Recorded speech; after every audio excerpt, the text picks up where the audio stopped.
JP, batay sa investigasyon ng mga otoridad, ano ang modus na ginagawa nito mga suspect para makapagnakaw ng plaka sa LTO? Ella, batay nga doon sa investigasyon ng Land Transportation Office o LTO, mayroon na umanong mga kliyente sa labas itong mga empleyado ng LTO. Yun yung gagawan nila ng made-to-order na plaka. Batay sa sumbong, hinihiwalay umano ng mga suspect ang plaka na kanilang ipinupuslit o ninanakaw sa planta at saka ito isinusuksok palabas. Naibebenta umano nila ito ng nasa 10,000 pesos kada plaka.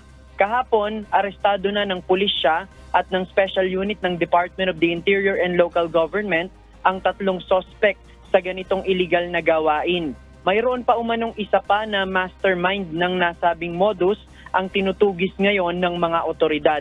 Kapwa mga job order ang mga empleyado na ito na mayroong nasa 5 taon na ring nagtatrabaho sa ahensya. Kaninang umaga, iniharap ng LTO at ng DILG ang mga suspect sa press conference.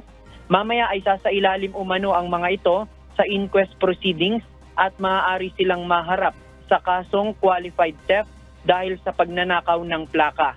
Ayon sa LTO, mayroon ng nasa 38 na plaka ang naipuslit ng mga suspect ngayon lamang Enero. Paalala ng LTO sa mga motorista na beripikahin sa ahensya ang authenticity ng kanilang plaka.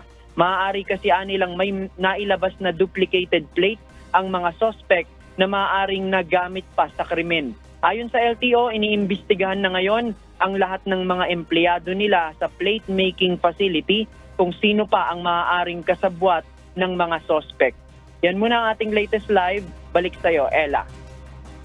Maraming salamat, JP Nunez.